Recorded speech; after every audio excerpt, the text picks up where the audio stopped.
Halo teman-teman semuanya, terima kasih sudah mengklik video ini.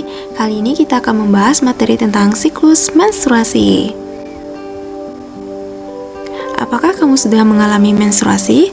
Perempuan biasanya mulai menstruasi pertama kali pada usia sekitar 10-15 tahun dan rata-rata usia sekitar 12 tahun. Hal ini berbeda-beda, dipengaruhi oleh faktor genetik, nutrisi, dan juga kesehatan.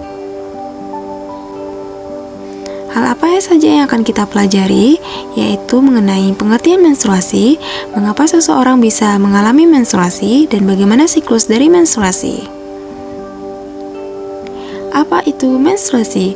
Menstruasi adalah keluarnya darah dari vagina akibat meluruhnya lapisan endometrium. Endometrium adalah jaringan yang melapisi dinding rahim, yaitu tempat menempelnya sel telur atau ovum yang telah dibuahi oleh sel sperma. Rentang siklus menstruasi umumnya adalah selama 28 hari atau 1 kali sebulan. Nah, terpendek adalah 18 hari dan sedangkan siklus terpanjang adalah 40 hari. Mengapa seseorang bisa mengalami menstruasi? Setiap bulan terjadi peristiwa pelepasan sel telur yang matang dari ovarium ke tuba falopik atau oviduct. Di sini ya teman-teman, peristiwa ini dikenal dengan sebagai ovulasi. Apabila sel telur atau ovum tersebut tidak dibuahi oleh sel sperma, maka terjadilah menstruasi. Namun, apabila sel ovum dibuahi oleh sperma, maka tidak terjadi menstruasi. Itulah mengapa perempuan yang hamil tidak pernah mengalami menstruasi. Ada dua siklus yang terjadi pada proses menstruasi, yaitu siklus ovarium dan juga siklus uterus. Siklus ovarium adalah siklus yang menggambarkan perubahan yang terjadi pada folikel ovarium.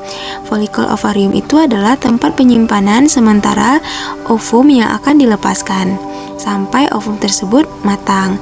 Kemudian siklus uterus, yaitu siklus yang terjadi pada rahim yang menggambarkan perubahan pada lapisan endometrium, tempat menempelnya sel ovum yang telah dibuahi oleh sel sperma. Nah, ini adalah gambar dari siklus menstruasi. Siklus menstruasi melibatkan sistem endokrin atau sistem hormon dan juga sistem reproduksi, yaitu siklus ovarium dan siklus uterus.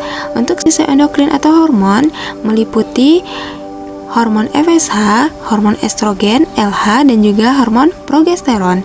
Untuk sistem reproduksi meliputi siklus ovarium dan siklus uterus. Siklus ovarium menggambarkan perubahan folikel ovarium dari folikel dibentuk sampai menjadi matang, kemudian diovulasikan atau dilepaskan sampai folikel tersebut mengkerut dan terjadinya peluruhan. Bagaimana dengan siklus uterus? Siklus uterus menggambarkan perubahan endometrium, yaitu lapisan yang melapisi dinding rahim, dari mulai dia meluruh sampai dia menebal kembali dan meluruh kembali. Nah, siklus menstruasi ini dibagi menjadi 4 fase, yaitu fase menstruasi, fase praovulasi, dan fase ovulasi, dan fase pasca ovulasi. Yang pertama adalah fase menstruasi atau fase haid. Fase ini adalah ketika dinding rahim atau endometrium meluruh, yang menyebabkan keluarnya darah dan cairan lendir melalui vagina. Kalau pada gambar siklus menstruasi ini teman-teman, siklus menstruasi pada hari 1 sampai hari ke-5, dan di gambar ini juga dijelaskan dari hari pertama sampai hari ke-4, dan siklus ini berulang ya teman-teman, dimana ketika sel ovum tidak dibuahi oleh sel sperma, maka korpus luteum akan menghentikan produksi progesteron dan estrogen, sehingga progesteron dan estrogen akan menurun, sehingga terjadilah peluruhan pada dinding rahim atau endometrium, sehingga mengakibatkan endometrium mengalami perobekan, di mana endometrium terdapat banyak pembuluh darah, sehingga banyak darah yang keluar melalui vagina. Fase yang kedua adalah fase praovulasi atau folikular, yaitu Di akhir fase menstruasi, teman-teman, hipotalamus akan mensekresikan hormon FSH yang akan merangsang pembentukan folikel telur yang terjadi di ovarium. Folikel telur akan berkembang menjadi folikel yang matang yang disebut dengan folikel de Graaff yang mampu mensekresikan hormon estrogen. Sehingga dengan pengaruh hormon estrogen ini, dinding uterus atau endometrium mengalami penebalan. Fase yang ketiga adalah fase ovulasi. Fase ovulasi ini terjadi pada hari ke-14.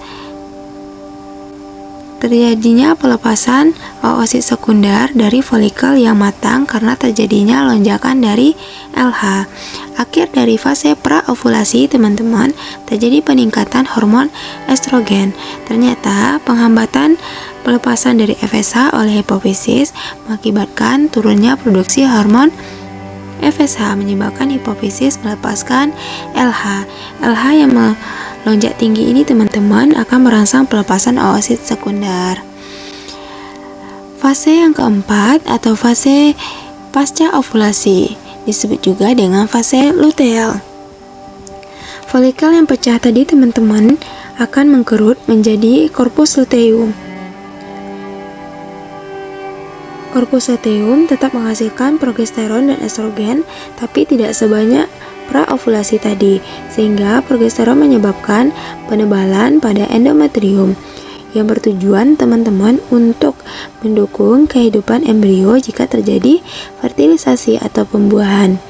Namun, jika di hari ke-26 ini, teman-teman, belum terjadi pembuahan, maka corpus luteum akan berubah menjadi corpus albicans yang tidak bisa menghasilkan progesteron dan estrogen, sehingga endometrium yang tebal tadi akan meluruh sehingga mengalami perobekan dan darah keluar melalui vagina.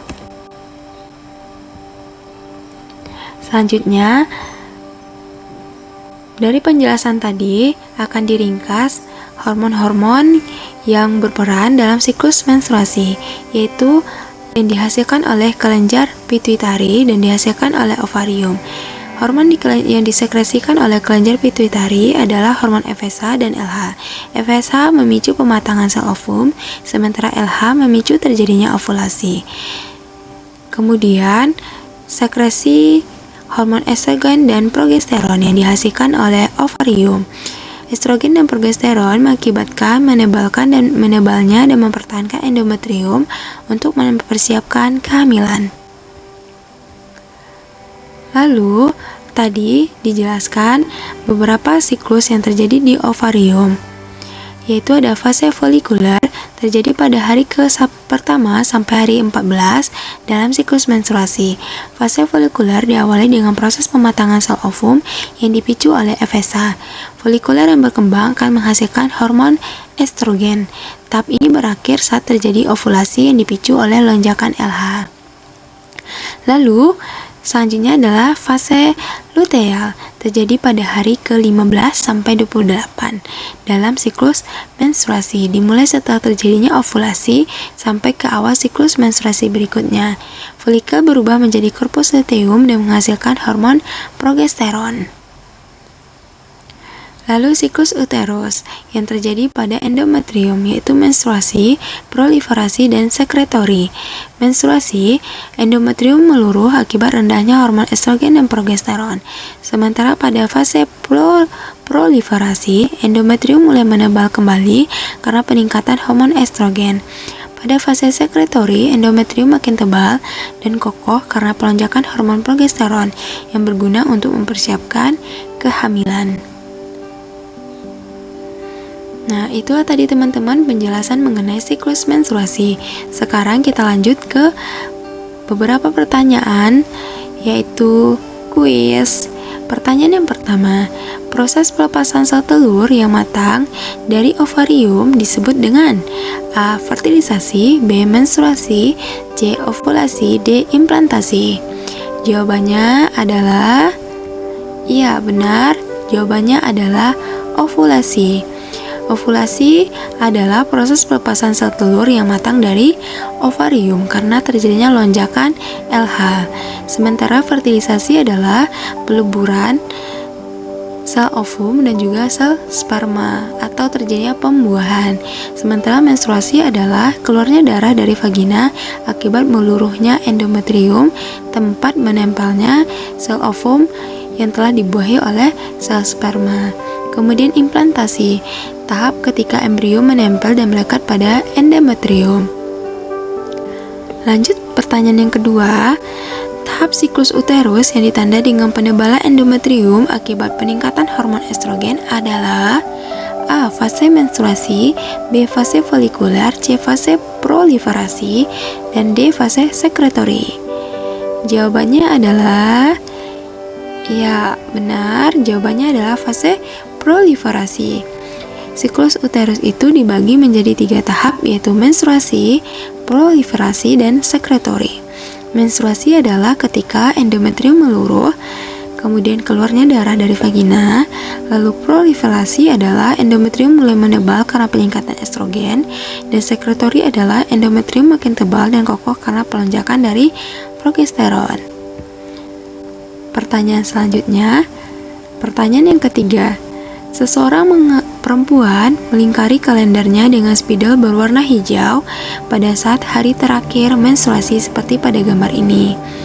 Jika perempuan tersebut memiliki siklus menstruasi normal selama 28 hari, bioproses yang terjadi di dalam tubuh perempuan tersebut pada tanggal 7 dan tanggal 8 Februari 2020 adalah A. Pelepasan oosit sekunder, B. Peningkatan kadar estrogen, C. Pembentukan korpus luteum, dan D. Peluruhan dinding endometrium. Untuk jawaban ini, silakan teman-teman tulis jawabannya di kolom komentar. Terima kasih.